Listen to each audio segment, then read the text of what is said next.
안녕하십니까. 칸중국 코리아 이신규입니다.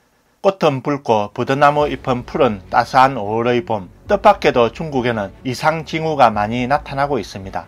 5월 7일 제장성 저우산에 난해한 핏빛 하늘이 나타났으며 10일에는 강시성 바이스러리 강이 원인을 알 수 없는 핏빛으로 돌변한 데 이어 11일 푸저우에도 핏빛 하늘이 펼쳐졌고 심지어 곳곳에는 폭설과 눈발까지 날렸습니다.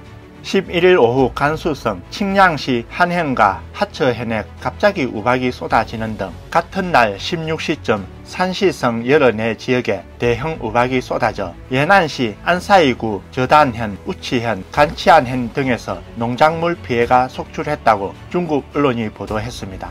최대 직경이 3cm가 넘는 우박이 떨어져 사과 가수 농가에 큰 피해를 입혔습니다.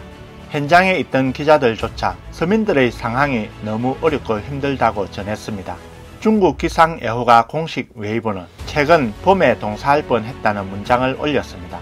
허베이성 서자장시 핑산현의 기온이 급격히 떨어졌고 현 내의 투어리앙 관광지에는 눈이 펑펑 쏟아졌습니다. 마치 한겨울로 돌아간 것 같다고 전했습니다. 서자장에서는 올 들어 두 번째로 반대절기에 눈이 내렸습니다. 지난달 28일 핑산현에서는 3인치 남짓한 폭설이 내렸습니다. 이에 대해 누리꾼들은 공동의 업은 누구도 피할 수 없다. 각자 선행을 많이 해서 모두 평안하길 바란다고 말했습니다. 한 네티즌은 옛날 사람들은 하늘에 대한 이상 징후를 기록했다며 중국의 또우어의 원한으로 6월에 눈이 내린 이야기가 있다며 전국 각지에서 따뜻한 계절의 폭설은 얼마나 많은 생명이 원한을 품고 억울하게 죽었다는 뜻인가 라고 적었습니다. 일부 네티즌들은 핏빛 하늘에 관한 역사적 기록을 들춰내고 이것이 재난, 전쟁, 왕이 바뀌는 전조일 수 있다는 분석을 내놓고 있습니다. 중국 전통 문화는 천인 합의를 중시하는데 천상의 변화는 종종 세상사의 균흉과 인간의 균흉 하복에 대응합니다. 현지에 큰 일이 일어나려고 할 때마다 미리 하늘에 어떤 징조가 있어 인류 사회에 큰 일이 일어날 것을 경고합니다. 다음 뉴스입니다. 5월 14일 북한 간영 조선중앙통신에 따르면 4월 말부터 5월 13일까지 전국적으로 발열 환자가 52만 4,440명을 넘어섰고 27명이 사망했다고 보도했습니다. 같은 날 김정은은 전염병으로 인해 전국이 크게 동요하고 있다며 북한은 중공의 모델을 채택해 전염병에 맞서고 전국적으로 중공의 극단적인 제로화 봉쇄 정책을 시행할 것이라고 발표했습니다.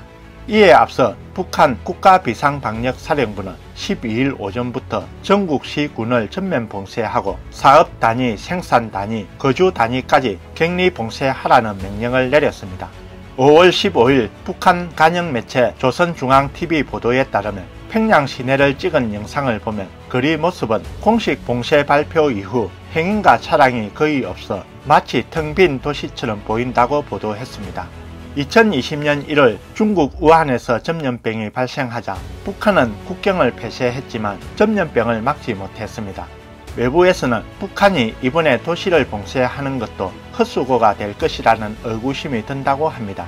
미국 자유아시아 방송에 따르면 북한이 제로 봉쇄 정책을 펴면서 원래 붐비던 상점, 시장, 식당 등은 문을 닫았고 국내 보급품 분배 창구도 전염병으로 폐쇄돼 전례 없는 큰 난간에 봉착할 것으로 보입니다.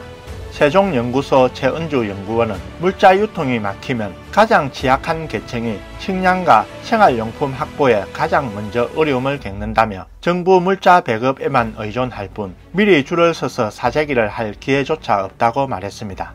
세종연구소의 정상창 북한 전문가는 북한의 검사 능력 부족을 감안할 때 52만 명이 넘는 발열 사례를 모두 양성으로 보는 것은 가장이 아니라고 말했습니다.